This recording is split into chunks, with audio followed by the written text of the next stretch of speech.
अस्सलाम वालेकुम नाज़रीन, प्रोग्राम कराची टुडे और मैं हूं आपका मेज़बान बिलाल खान। सबसे पहले शामिल कर लेते हैं टॉप स्टोरीज जो अहम डेवलपमेंट आज हुई है। ईसीसी इजलास, 3 बड़े एयरपोर्ट्स को आउटसोर्स करने का मामला एजेंडे में शामिल कर दिया गया है। काबीना की इक्तिसादी राब्ता कमेटी यानी कि ईसीसी का इजलास कल तलब कर लिया गया। इजलास में 9 नुकाती एजेंडे पर गौर किया जाएगा।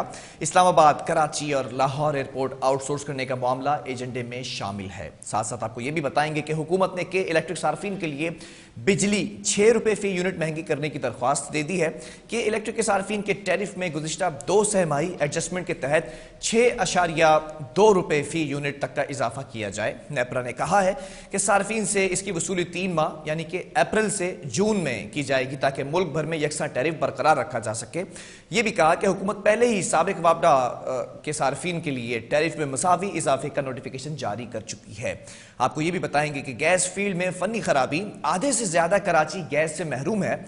एसएसजीसी को 300 MMCFD से जायद कमी का सामना है। कराची में गैस बहरान शिद्दत इख्तियार कर चुका है। शहर का बड़ा हिस्सा कम प्रेशर का शिकार रहा है, जबकि कई इलाके गैस से अचानक महरूम हो गए।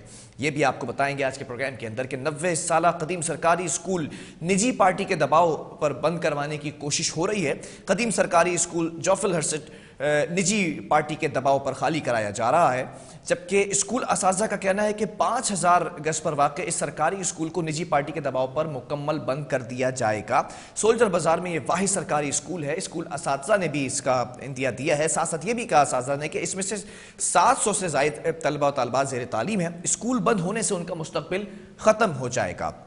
जबकि कराची में पुलिस ने डॉक्टर का रूप धार कर मरीजों को लूटने वाली मुलजिमा को भी गिरफ्तार किया है। सिविल अस्पताल कराची में जाली डॉक्टर बनकर मरीजों को लूटने वाली मुलजिमा पकड़ी जा चुकी है।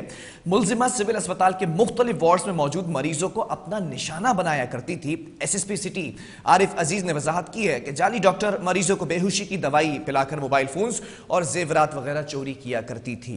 जबकि ये भी बताएंगे आपको कि कराची में 15 साल लड़के पर फायरिंग की तहकीकात में एहलकारों की गफलत सामने आ चुकी है। पुलिस जराये से मालूम हुआ है कि वाक़े से कबल इलाके में मोटरसाइकिल छीनने की वारदात हुई थी। वारदात की इत्तला मिलने पर पुलिस मोबाइल अंडरपास के करीब मौजूद थी। पुलिस ने कहा कि मोटरसाइकिल सवार 2 नौजवानों के ना रुकने पर एहलकार ने फायरिंग की। जख्मी नौजवान के अहल खाना से राब्ते में है। वाक़े की तफ्तीश जारी है। अभी तक किसी एहलकार को गिरफ्तार नहीं किया गया। ये आज की स्टोरीज हैं। पहली खबर से आगाज कर लेते हैं प्रोग्राम का कि ईसीसी इजलास है। 3 बड़े एयरपोर्ट्स का आउटसोर्स करने का मामला सामने आ चुका है। इसको एजेंडे में शामिल किया गया है। जबकि यह भी बताया गया कि ईसीसी का इजलास जो कल तलब किया गया है उसमें 9 नुकाती एजेंडे पर गौर किया जाएगा, जिसमें इस्लामाबाद, कराची, लाहौर एयरपोर्ट आउटसोर्स करने का मामला सामने आ चुका है, ज़ेर गौर है। और जराये का यह भी कहना है कि इंटरनेशनल फाइनेंस कॉर्पोरेशन को बतौर ट्रांजैक्शन एडवाइजर्स मुकर्रर करने की मंजूरी मुतवक्के है। जबकि वजारत हाउसिंग के लिए 6 अरब 68 करोड़ की तकनीकी सप्लीमेंट्री ग्रांट की मंजूरी का इम्कान भी है। और यह भी जराये का कहना है कि इजलास में वजारत तवानाई के लिए 60 करोड़ रुपए से ज्यादा की ग्रांट का जायजा लिया जाएगा। जबकि हुकूमत और के इलेक्ट्रिक के दरमियान मुआहदे पर अमल दरामद का मामला एजेंडे में भी शामिल कर लिया गया है। और साथ साथ वजारत तिजारत के लिए दरामदी यूरिया पर सब्सिडी की मंजूरी का इम्कान भी है। आज स्पेसिफिकली हम एयरपोर्ट्स के हवाले से बात कर लेते हैं कि आउटसोर्स करने का जो मामला है ये इस पर गौर किया जाना है, हमारे जराये बता रहे हैं।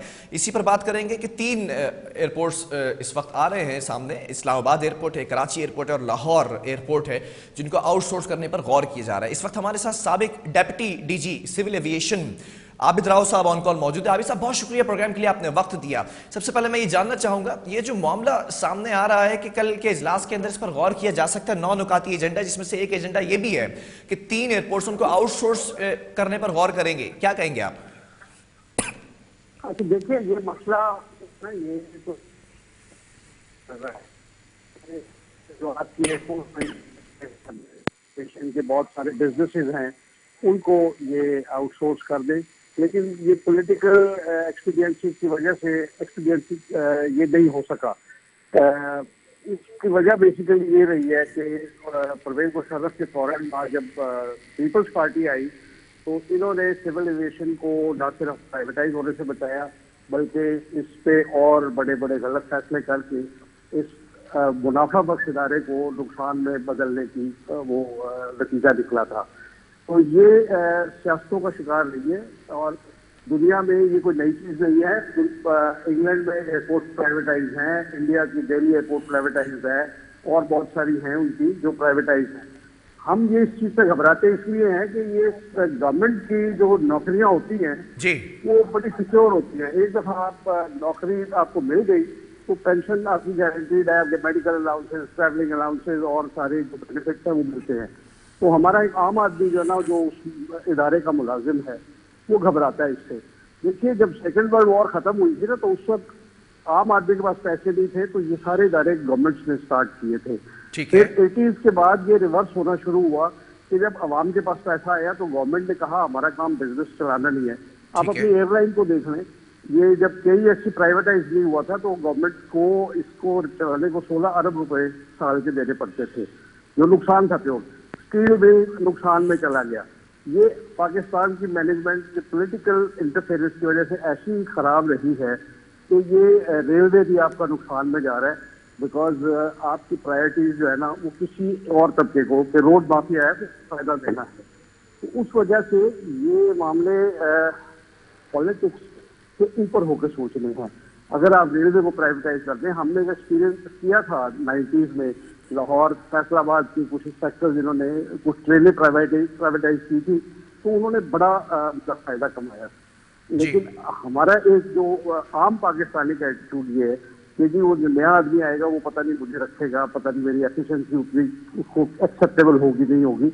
इस वजह से कोई ऐसा इदारा जो एक दफा गवर्नमेंट का बन गया उसको आप प्राइवेटाइज नहीं होने देते। PTCL प्राइवेटाइज हुआ है तो उसके बाद से इसकी परफॉर्मेंस बहुत अच्छी हो गई है, इसकी रिलायबिलिटी बेहतर है, प्रॉफिट जनरेशन ज्यादा कर रहा है। तो सिविल एविएशन के, अच्छा मैं आपको ये भी बता दूं कि हमारी को 43 एयरपोर्ट्स हैं, उनमें से सिर्फ 3 जो है ना वो प्रॉफिट में है। ठीक है। लाहौर, कराची और इस्लामाबाद। बाकी आपकी लॉस मेकिंग है। हर पॉलिटिकल आदमी खड़ा होता है, कहते हैं कि बीबी खान में भी एयरपोर्ट बना दे, मोइनजोदाड़ो बना दे, तो मीरपुर खास। तो ये जो पार्टी का हेड होता है या गवर्नमेंट का, वो वहाँ अपने इलाके में एयरपोर्ट बनाना जो है ना वो बहुत बड़ा काम समझता है। ठीक है। सदर वो थे लगारी साहब, उन्होंने DG एयरपोर्ट को बहुत डेवलप कराया, बोइंग कैपेबल रनवे बनवाया, क्योंकि वो जाया करते थे। उसके बाद वहाँ उसी कोई फिर की गई है। मीर जफरुल्लाह खान जमाली बने ने जैकबाबाद में पीपल्स पार्टी की ये अपना कोकर की PIA की सर्विस स्टार्ट कर दी। उसमें एवरेज 3 से 4 पैसेंजर ट्रेवल करते थे, जैकबाबाद का पैसेंजर नहीं था। जुनेदो साहब ने भी मीरपुर खास को डेवलप करने की ख्वाहिश का इजहार किया था, वहाँ पे लाउंजेस बनवाए, लेकिन वो फिर उनकी हुकूमत कम थी। बेनज़ीर भुट्टो पहले दौर में आई, अपने भाई को बुलाना था बाहर से, उसने मोइनजोदारो को एयरपोर्ट को लाड़काना के पास उसको इंटरनेशनल डिक्लेयर करवाया। इंटरनेशनल एयरपोर्ट की बड़ी और इम्प्लीकेशन होती है, कस्ट आपको भेजना है, इमिग्रेशन के लिए FIA के बंदे पोस्ट करने हैं। तो इस लिहाज से ये पॉलिटिकल अच्छा सर, ये भी जानना चाहूंगा, एयरपोर्ट्स को जो प्राइवेटाइज करने की बात सामने आ रही है, किस तरह से प्राइवेटाइजेशन होगी? इसलिए इन एयरपोर्ट्स को आप अगर प्राइवेटाइज होने देंगे ना, तो इससे मुल्क का फायदा है, नुकसान कोई नहीं है इसमें। एक इंडिविजुअल वैसे घबराता है कि जी अगला बंदा वो गवर्नमेंट के नेगोशिएट करने पे है, कि गवर्नमेंट अगर सही नेगोशिएट करे उनसे कि भाई ये जो है ना इतने % जो है ना आपने यूं करना है, बंदे किस तरह रखने हैं इस ट्रेड के बंदे। बिकॉज देखिए हमारी PIA का मिसाल मैं आपको इसलिए दे रहा हूँ तो वो क्लासिक एग्जाम्पल है। हमारे पास जब ये शौकत अजीज के दौर में बात हो रही थी, मैं उस वक्त के रेफरेंस इसलिए दूंगा कि मैं उस वक्त सिविल एविएशन में था। ठीक है। आपके आपके पास जहाज 40 के करीब थे और पर एयरक्राफ्ट आपके जो है ना एम्प्लॉइज PIA में वो 600 के करीब थे। वर्जिन एयरलाइन जो है इंग्लैंड की, उसमें पर एयरक्राफ्ट 37 एम्प्लॉइज हैं।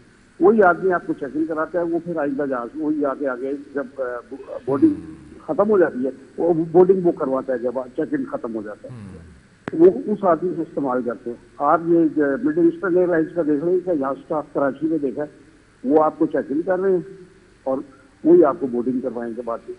तो ये वाला इकोनॉमी ह्यूमन रिसोर्स वाला जो है ना, ये सबसे ज्यादा बिगाड़ा है पीपल्स पार्टी ने। फिर और अच्छा, लोगों ये भी को सवाल पैदा होता है, जैसे आपने बर्दाश्त। बात की कि अमला इस वक्त कसीर तादाद में मौजूद है, अगर एक जहाज़ की भी बात की जाए, और फिर अगर इसको एयरपोर्ट को प्राइवेटाइज करने की बात सच साबित होती है और प्राइवेटाइज कर दिया जाता है, तो फिर अगर मैं स्टाफ की बात करूं, निजी एयरलाइन की, कौमी एयरलाइन की, फिर या फिर एयरपोर्ट स्टाफ की, उसमें कमी आएगी? किस तरह से मैनेज करेंगे क्या? देखिए, कमी का तो मैं नहीं आपको गारंटी कर सकता, लेकिन एफिशिएंसी जरूर बढ़ जाएगी। हर आदमी अपना काम उसे करना पड़ेगा।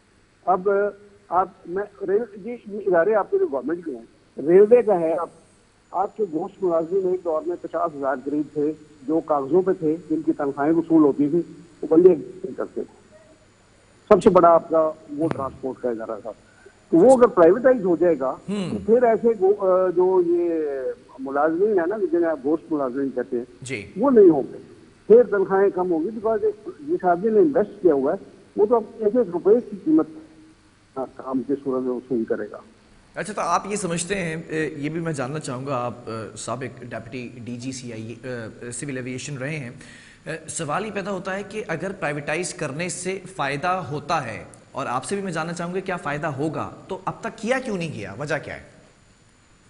इसमें सियासी मसले हैं, लोगों के जो अपने मफादात अच्छा। हैं उसकी वजह से जो है ना, जिन लोगों को खतरा है कि उनकी नौकरियां कम होंगी या उनकी, देखिए जब कोई नई एयरलाइन आती है ना तो उसमें मतलब काफी गड़बड़ के ये चांसेस होते हैं, तो उनसे निगोशिएट करने में अंडर द टेबल भी ड्रीम्स होती है, जो होती रही है माजी में। तो वो उसमें मिनिस्ट्री ऑफ डिफेंस भी है, उसमें मिनिस्ट्री ऑफ ये, अब इन्होंने हवाबाजी का एक बना दिया है मिनिस्टर, बट वो चूंकि ओवरऑल कोई, मैं कह रहा हूँ पिछले 40 साल से कोई विजन नहीं है ना कि आपने किस किस्म की सिविल एविएशन चाहिए, आपको किस किस्म की आपको एयरलाइंस चाहिए, अंडर व्हाट कंडीशंस एयरलाइंस को अलाउ किया जाए, लाइसेंसेस का, फिर मॉनिटरिंग का, फिर पायलट्स के मतलब ये देखे ना 7-8 साल पहले कितना ये ड्रामा हुआ जाली लाइसेंसेस का, और मतलब PIA का जो एक्सीडेंट हुआ था उससे पहले एयर ब्लू का हुआ, उस दरमियान में भोजा एयर का हुआ, उनमें जो एरर्स निकले थे वो बड़े मतलब शर्मनाक थे इन टुडेज सिचुएशन। कि मतलब एक पायलट ने रोजा रखा है, सारी रात इबादत की है, सुबह वो आया, शुगर लेवल लो है, जब रिकॉर्ड चेक किया तो वो हर इम्तिहान में सिफारिशी पास हुआ। अब इस पे आप किसको सजा देंगे? अच्छा, तो अगर उसमें अब ये PIA का जहाज गिरा था, इससे 150 बंदे मतलब बगैर वजह के बेचारे मर गए, फुल टिकट पे करके वो ठीक है, सफर कर अभी रहे साहब, हैं। अगर प्राइवेटाइजेशन की तरफ जाते हैं तो फिर डोमेस्टिक फ्लाइट्स हैं और फिर इंटरनेशनल फ्लाइट्स हैं, फिर निजी एयरलाइन की बात की हमने और कौमी एयरलाइन की बात की, आम आदमी को, आवाम को कितना फ़ायदा होगा इन सब चीज़ों से? देखिए, अवाम को ये फायदा होगा कि अब जैसे मैं आपको एयरपोर्ट की मिसाल देता हूँ, उसमें जब एक फ्लाइट लेट, उसकी हर फ्लाइट को डिब्रीफ करते थे पंक्चुअलिटी के उस पर। फर्स्ट क्या फ्लाइट आधा घंटा लेट गई है तो वो उसको छोड़ते नहीं थे कि किसकी वजह से हो, अगर पायलट लेट आया है तो पायलट की तनख्वाह में से वो फाइन करते थे, इंजीनियर की वजह से अगर लेट हुआ है, ट्रैफिक वालों की तरफ से अगर लेट हुआ है, जो भी जिम्मेदार होता था ना उसकी तनख्वाह में से वो पैसे काटते थे। तो जब आपको ऐसी हिट मिलेगी तो आप किस तरह अफोर्ड कर सकते हैं इनएफिशिएंट होने का? अच्छा, तो आप पूरा काम करेंगे। तो उस हिसाब से ये प्राइवेटाइजेशन का ये होता है। अब देखिए, ये यूनियंस बनी थी प्राइवेट एंटरप्राइज के अगेंस्ट, ताकि मजदूरों के, वर्कर्स के आप इंटरेस्ट को प्रोटेक्ट कर सकें, तो वो अभी करें आप, तो कोई मसला नहीं है।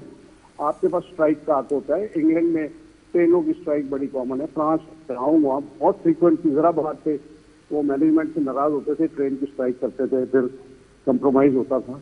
तो अब आपके यहाँ चूंकि मार्शल लॉ भी रहे हैं तो उसमें यूनियन खत्म हो जाती है। वो अगर मतलब पीपल्स पार्टी की हुकूमत है तो पीपल्स यूनियन। अच्छा, आई एम श्योर कि आपके टेन्योर के अंदर भी ये बात आई होगी सामने जब आप इस पर बात कर रहे हैं, तो फिर लगता है आपको कि कल जो ECC का इजलास है, 9 नुकाती एजेंडा, उसके अंदर एक ये भी शामिल है, जरा ये बता रहे हैं, तो क्या उसको एग्जीक्यूट करने जाएंगे? देखिए, ये तो जो भी लीडरशिप हो, मैं जब था सिविल एविएशन में उस वक्त परवेज मुशर्रफ साहब थे, तो वो सियासतदानों का इतना असर नहीं था इन आर डिसीजंस। तो हम इंडिपेंडेंट थे, अपने हिसाब से, अपने सूझबूझ के हिसाब से फैसले करते थे। लेकिन ये जो पॉलिटिकल पार्टीज आती हैं, कराची में MPM ने बड़ा इस तरह जोर रखा है कि हमारे बंदे ये जो आपका स्टील मिल है वो इन चक्करों में, मतलब मेडिकल बिल की झूठे इन्फ्लेटेड इतने होते हैं कि वो मतलब उस पर बहुत बड़ा बोझ आ जाता है। ठीक है। पीपल्स पार्टी ने जो हमारे सिविल एविएशन में वो टेम्परेरी एम्प्लॉयज जिनको रखा गया था इसलिए कि उनके खर्चे कम थे, उनको मेडिकल अलाउंस नहीं था, उनकी पोस्टिंग्स नहीं होती थी, तो वो ट्रैवल अलाउंस और प्लेसमेंट के जो खर्चे होते वो नहीं थे। इन्होंने एक स्ट्रोक में आके मतलब 7,000 करीब रेगुलर थे जो गवर्नमेंट एम्प्लॉयज थे, 4,500 थे टेम्परेरी एम्प्लॉयज। इन्होंने कहा कि जी हम तो एक जॉब क्रिएट करेंगे और लोगों को नौकरियां देंगे बगैर इस फिक्र के कि उससे इदारा बैठ जाएगा। 4,500 वो बंदे ओवरनाइट प्राइम मिनिस्टर साहब ने आके उनको रेगुलराइज कर दिया। तो एक इंडिविजुअल के लिए तो डेफिनेटली अच्छी बात है, फायदामंद है, उसकी नौकरी लग गई, उसकी पेंशन गारंटी हो गई, मेडिकल अलाउंस से और बाकी सारे एक्सपेंसेस दिए जाते हैं। लेकिन आप इदारे ठीक है, बहरहाल इसको जो है वो अब देखना ये है कि कल के इजलास के अंदर इस एजेंडे को रखा जाएगा सामने। और 3 एयरपोर्ट्स हैं पाकिस्तान के, इस्लामाबाद, कराची और लाहौर की बात की जा रही है आउटसोर्स करने की। देखना ये है कि इसको आउटसोर्स किया जाता है और कब तक फिर तमाम चीज़ों पर अबूर हासिल किया जाता है। वक्फे की तरफ जाएंगे, उसके बाद बात करेंगे कि इलेक्ट्रिक के जो सार्फिन हैं, हुकूमत ने 6 रुपये बिजली महंगी करने की जो है वो इस्तदा दी है, और साथ साथ गैस लोड शेडिंग के ऊपर भी बात करेंगे एक वक्फे के बाद।